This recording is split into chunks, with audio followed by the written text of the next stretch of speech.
Sebelum tengok video ni, jangan lupa subscribe ya.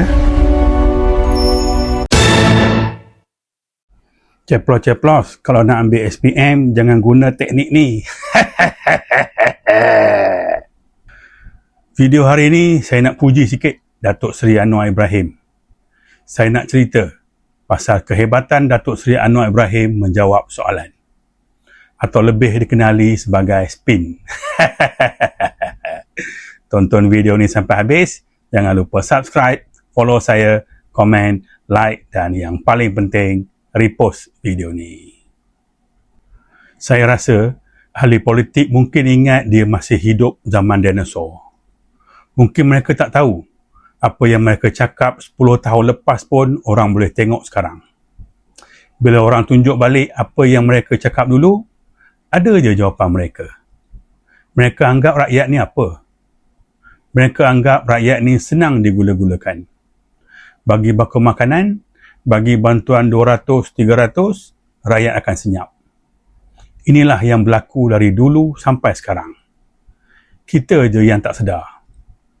Korang ingat bakul makanan dan duit bantuan tu datang dari poket mereka sendiri ke? Sekarang saya nak tunjuk kehebatan Datuk Seri Anwar Ibrahim. Semasa jadi pembangkang pada tahun 2021, Anwar mahu peruntukan sama rata ke seluruh Parlimen Pembangkang.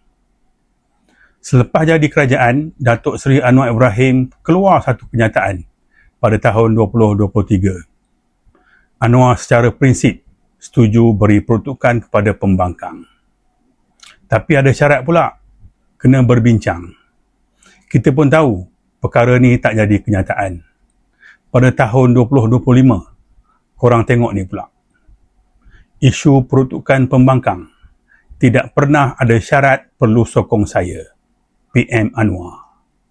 Apa yang menarik perhatian saya adalah tidak pernah ada syarat perlu sokong saya. Sekarang kita tengok yang ni pula. 5 orang ahli Parlimen PKR disekat akses MyKhas. Korang tengok apa jawapan dari jurucakap kerajaan. MyKhas adalah peruntukan khas Perdana Menteri, tidak jejas hak ahli Parlimen. Lepas tu, Datuk Seri Anwar Ibrahim pun jawab juga. Peruntukan untuk siapa? Ahli Parlimen atau rakyat? Kemudian, kerajaan pun lantik penyelaras di 5 kawasan Parlimen tersebut. Rakyat jangan risau, peruntukan masih diberi kepada rakyat. Senangnya mereka gula-gulakan rakyat. Korang semua mesti tahu kenapa 5 orang ahli Parlimen PKR disekat akses MyKhas. Ada korang dengar kerajaan bagi penjelasan kenapa 5 orang ahli Parlimen ni saja disekat akses MyKhas? Rakyat tahu kenapa. Kerana mereka mula bersuara dan mula tidak menyokong Presiden PKR dan Perdana Menteri.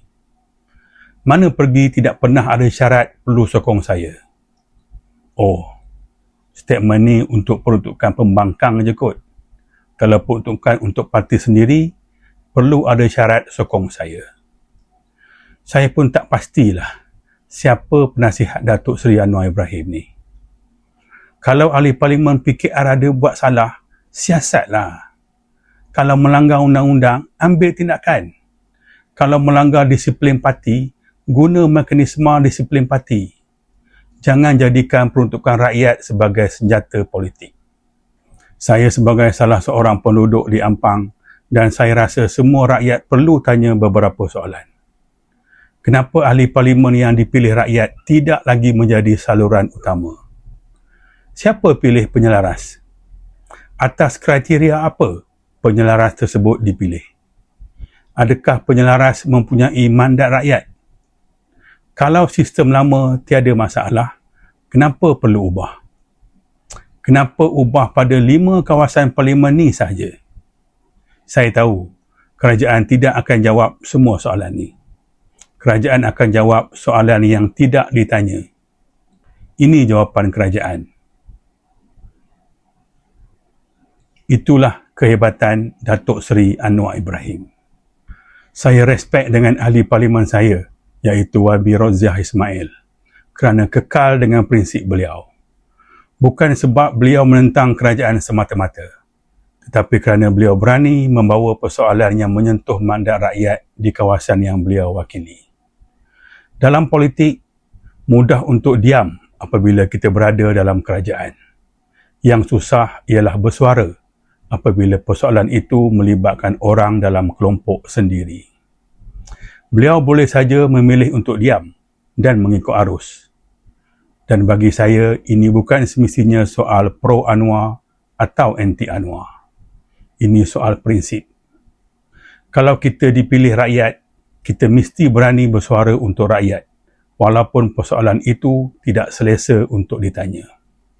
Dalam politik, keberanian bukan bila kita berani lawan musuh. Keberanian sebenar ialah bila kita berani bersuara kepada kawan sendiri. Respect YB Roziah Ismail. Akhir sekali, saya secara peribadi berharap agar YB Roziah kekal bertanding pertahankan kerusi Parlimen Ampang di PRU 16 nanti. Tapi kali ini di atas bendera Parti Bersama. Saya percaya warga Ampang akan menyokong YB. Jom warga Ampang sertai Parti Bersama. Scan QR code yang saya tunjuk ni. Bantu saya pertahankan YB Roziah di Parlimen Ampang. Semoga jumpa di video-video akan datang. Terima kasih. Assalamualaikum dan salam sejahtera. Bye-bye.